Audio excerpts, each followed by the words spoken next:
கலைமாமணி விக்ரமன் அவர்களின் நந்திபுரத்து நாயகி. அத்தியாயம் 14. மின்னிய வாள்.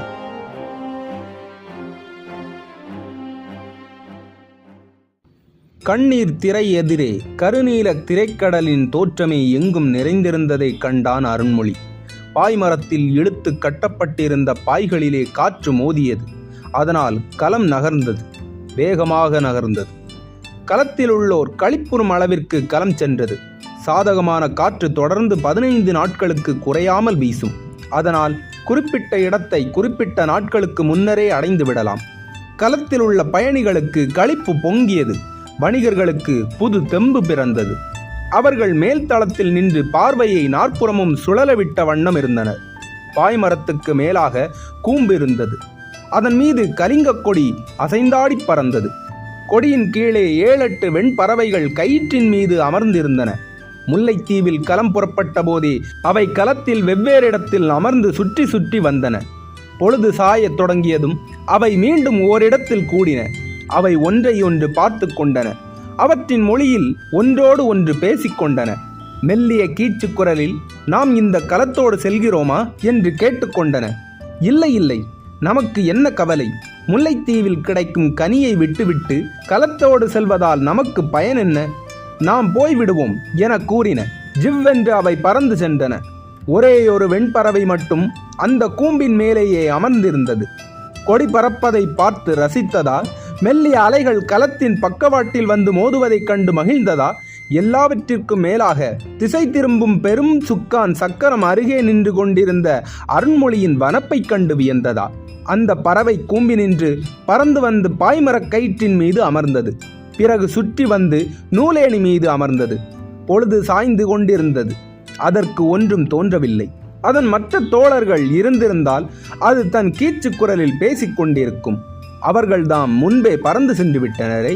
அந்த மாப்பறவைக்கு ஒன்றும் தோன்றவில்லை. மரக்கலத்தோடு கூட சென்று கொண்டிருக்கலாம். உடலில் அலுப்பு ஏற்படாமல் செல்லலாம். வனப்பு மிக்க இடங்களையெல்லாம் காணலாம். கண்டு பயன் என்ன? நம் இனத்தவரை விட்டுவிட்டு எந்த இன்ப உலகத்திற்கு சென்று பயன் என்ன? அவர்களுடன் சுற்றி பறந்து திரிந்து கவலையற்று வாழ்வது போய் இப்போது நமக்கு கவலை மனதில் எழுந்து விட்டதே. அவர்களை கூப்பிடுவோமா? கீச்சு கீச்சு கீச்சு என்று அந்த பறவை கூவியது. சிறகு சடசடவென ஒலிக்கும்படி சப்தித்தது. தத்தி தத்தி நடந்தது. கண்ணை கவிந்திருக்கும் நீர்த்திரையை விலக்கி அருண்மொழி இப்போது தளத்தை ஒருமுறை சுற்றி வந்தான். களபதி மஞ்சத்தின் மீது சாய்ந்து அமர்ந்திருந்தார். அவர் அருண்மொழிக்கு களத்தின் மேற்பார்வையை பற்றி சிலவற்றை கூறினார். அருண்மொழியின் நினைவு ஏனோ அங்கில்லை. அவன் நினைவு மாற சில நாட்களாவது ஆகலாம். அந்த தீவிலேயே இருந்திருக்கலாம். இப்போது களத்தில் ஏறி செல்வதில் என்ன பயன்? எங்கே அவசரமான பணி இருக்கிறது? உடனடியாக போகாவிடில் என்ன இடையூறு வந்துவிடும்? அருண்மொழி சிந்தனை செய்தான். அப்படி பார்த்தால் சோழ நாட்டை விட்டே வந்திருக்க வேண்டாம். சிறிய தந்தை ஆட்சி பொறுப்பேற்றதால் நாம் அங்கிருப்பதில் எந்தவித இடையூறு வந்துவிடும்? அண்ணன் விட்டுவிட்டு சென்ற வட எல்லை பாதுகாப்பை ஏற்று நாம் நடத்தியிருக்கலாமே. இளவரசர் பட்டமேற்ற பிறகும் ஆதித்த கரிகாலன் காஞ்சியினின்று வட எல்லையை கட்டி காக்கவில்லையா? தொண்டை மண்டலத்து மன்னர் போல் ஆட்சி நடத்தவில்லையா? நாம் ஏன் அப்படி செய்திருக்க கூடாது? வந்தியத்தேவனுடைய உறுதுணையுடன் காஞ்சி பொன் மாளிகையில் வாழ்ந்திருக்கலாம்.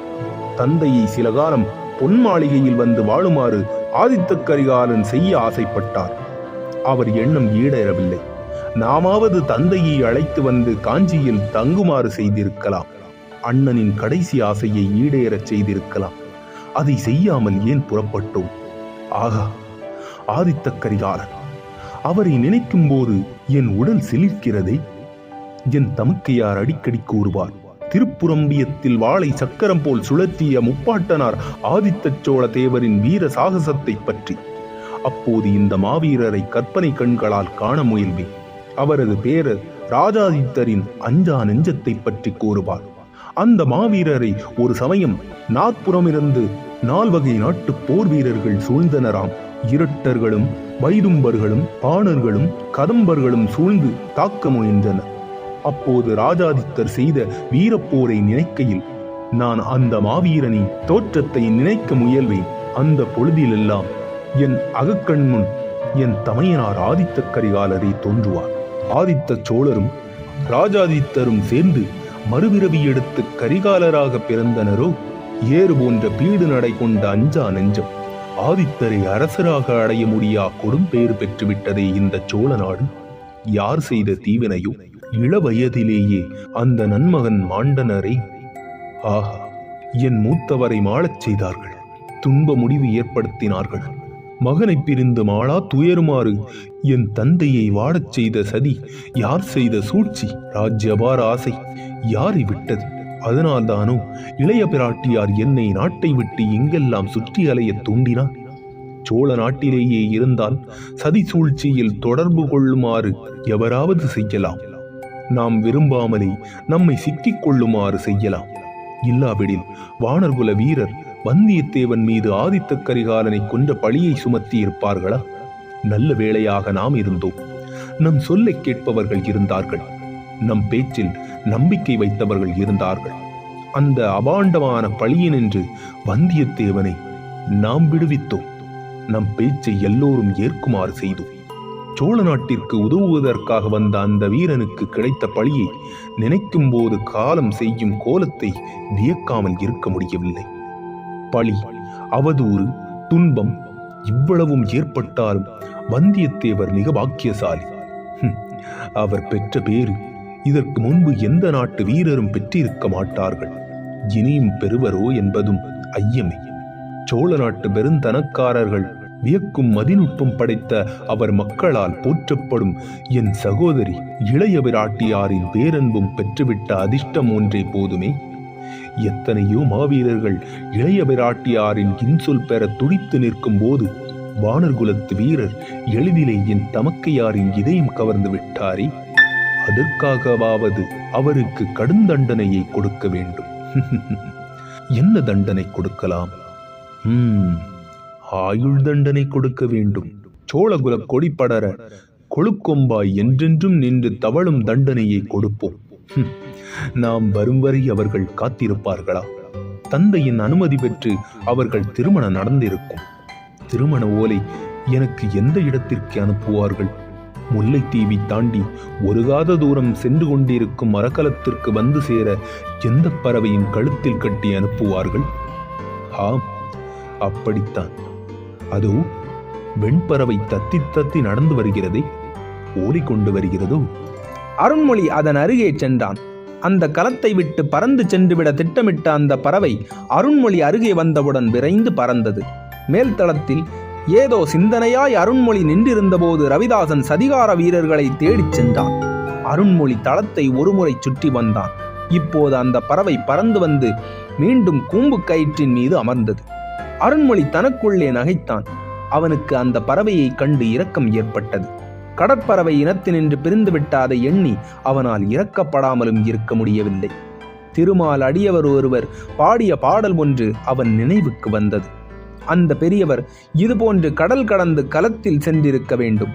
களத்திலே அமர்ந்திருந்த பறவை கரையை தேடுவதற்காக இங்கும் அங்கும் அலைந்துவிட்டு மீண்டும் களத்தையே அடைந்திருப்பதை கண்டிருக்க வேண்டும். அதை கண்டுவிட்ட அந்த அடியவர் மனத்தே அற்புதமான உவமை ஒன்று தோன்றியிருக்கிறது. எங்கும் போய் கரை காணாது எரிகடல் வாய் மீண்டேகும் வங்கத்தின் சும்பரும் மாப்பறவை போன்றேனே. அருண்மொழி ஒருமுறை அந்த பாடலை முணுமுணுத்தான். பொழுது சாய்ந்து கொண்டிருந்தது. தளத்தில் விளக்கேற்றுபவன் வந்து தன் பணியை செய்து கொண்டிருந்தான். களம் ஒரு சிறு நகரம் போலவே காட்சியளித்தது. அந்த நகரை பாதுகாக்கும் பணியை களபதி தன்னிடமிட்டிருக்கிறார். சித்திரசேரரே, மரக்கலத்தை பற்றி பிரமாதமாக நீங்கள் வேறு ஒன்றும் தெரிந்திருக்க வேண்டிய அவசியமில்லை. நீங்கள் அறிந்த அளவு கூட என் உதவியாளர்களுக்கு தெரியாது. அன்றாட பணிகள் செவ்வனே நடந்திருக்கின்றனவா என்று கவனிப்பதற்கு ஒரு ஆள் இருந்தால் போதும். கண்டிப்பும் மிரட்டலும் இல்லாவிட்டால் அவரவர் தத்தம் பணியில் சோம்பி விடுவார்கள். பலருடைய தாமதம் என்பது எத்தனையோ காரியங்களை கெடுத்துவிடும். உங்களை எனக்கு பிடித்து விட்டது. 4 நாட்கள் எனக்காக சிரமப்படுங்கள். அதற்கு பிரதிபலனாக இந்த களம் போய் சேரும் நாட்டரசனுக்கு உங்களை அறிமுகம் செய்து உங்களிடமுள்ள நவரத்தினங்கள் அனைத்தையும் வாங்கிக் கொள்ள செய்கிறேன் என்று களபதி கூறியது அருண்மொழியின் மீது எத்தகைய நம்பிக்கையே அவருக்கு இருக்கிறது என்பதை புலப்படுத்தியது. அருண்மொழி கீழ்த்தளத்தில் இறங்கினான். அதற்கும் அடித்தளத்தில் வியாபாரத்திற்கு எடுத்துச் செல்லப்படும் பண்டங்கள் நிறைந்திருந்தன. அடித்தளத்தில் கசிவு ஏதாவது ஏற்பட்டிருக்கிறதா என காண படிக்கட்டுகளின் வழியாக இறங்கினான். ரவிதாசனும் வீரர்கள் வடிவத்தில் இருந்த கடற்கொள்ளைக்காரர்களும் பஞ்சு பொதிகளின் மறைவில் நின்று பேசிக் கொண்டிருந்தனர். காளிதாசரே, நம் எண்ணம் நிறைவேறாது போலிருக்கிறதே என்று சதிகாரர்களில் ஒருவன் ரவிதாசனை கேட்டான். காளி மீது அதிபக்தி கொண்டவன் ரவிதாசன் என்பதால் அவனுக்கு காளிதாசன் என்றே அவர்கள் பெயர் சூட்டிவிட்டனர். ரவிதாசன் கண்களை உருட்டி பயங்கரத்தை வரவழைத்து, உங்களைப் போன்ற கோழைகள் இருந்தால் எந்த காரியமும் நிறைவேறாது. உங்கள் தலைவரை எப்படியும் நான் சந்திப்பேன். அவரிடம் தெரிவிக்கிறேன் உங்கள் கோழைத்தனத்தை என்று அதட்டலுடன் கூறினான். அங்கிருந்தவர்கள் ஒன்று சேர்ந்து பரிதாபக் குரலில், ஐயா ஐயா, என்ன அப்படி கூறிவிட்டீர்கள்? நாங்கள் கோழைத்தனத்தோடு அஞ்சுகிறோமா? ஆம், காளி மாதாவிற்கு தர வேண்டிய பலிக்காக ஆளை சுட்டி காட்டினேன். தக்க தருணம் பார்த்து முடிக்க வேண்டியது உங்கள் கடமை. அதற்குள் எண்ணம் நிறைவேறாது போலிருக்கிறதே என்று சந்தேகப்படுவதில் கோழைத்தனம் இல்லாவிடில் வேறு என்ன இருக்கிறது? உங்களுக்கு தெரியாது என்னை பற்றி.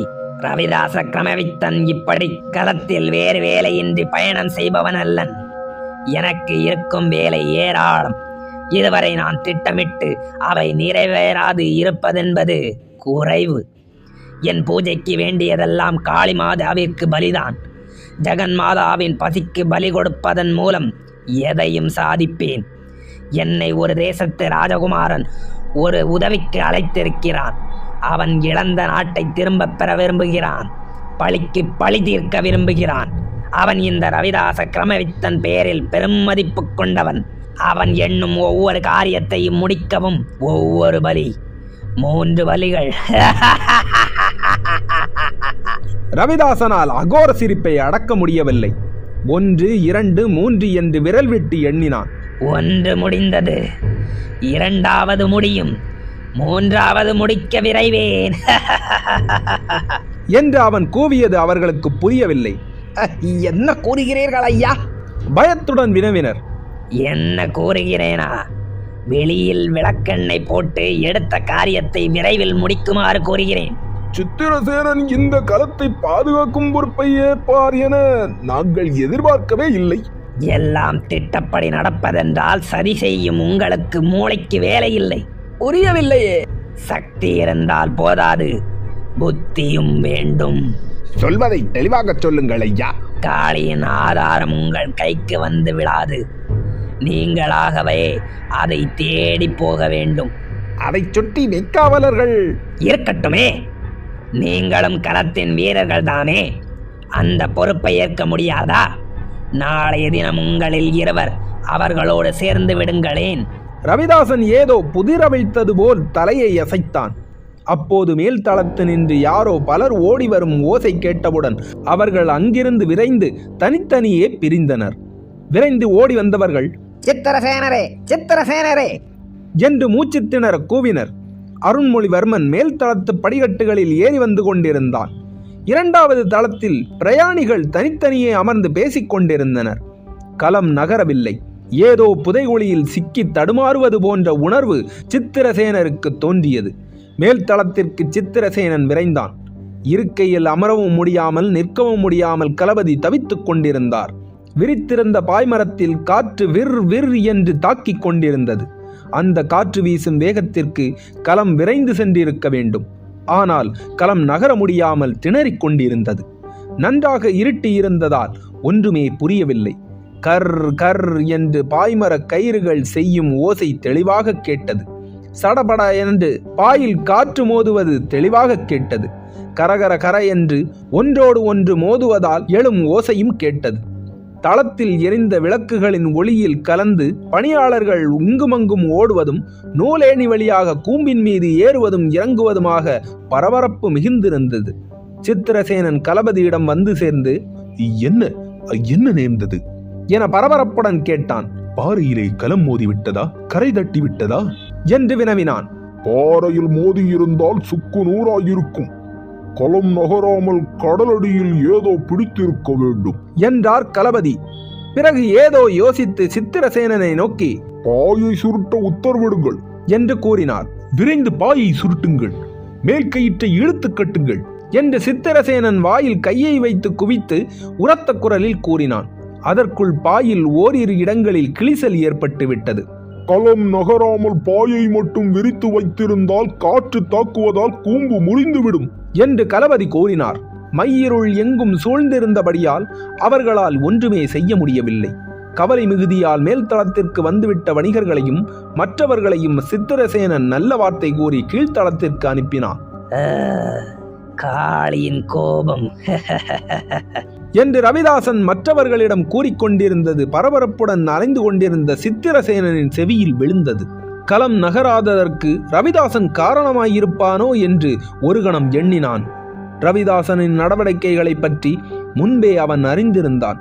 மந்திரவாதி என்று அவன் பழுவேட்டரையர் அரண்மனைக்கு ரகசியமாக வந்து கொண்டிருந்த செய்தி அப்போது அவன் செவிகளில் விழுந்திருந்தது. ரவிதாசன் யார், அவனுக்கும் ராஜ்ய விவகாரங்களுக்கும் என்ன தொடர்பு என்பதை பற்றி முன்பு அவன் கவலை கொள்ளவில்லை.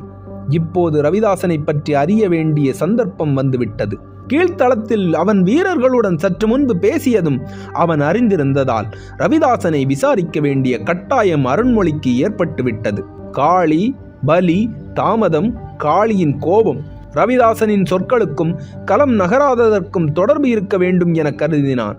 களபதி அதற்குள் நீர்மூழ்கி ஒருவனை கடலின் அடியில் சென்று களத்தில் அடித்தளத்தில் ஏதாவது பழுது ஏற்பட்டிருக்கிறதா என பார்க்க கட்டளையிட்டிருந்தான். நீர்மூழ்கி சிறிது நேரத்தில் மேலே வந்தான்.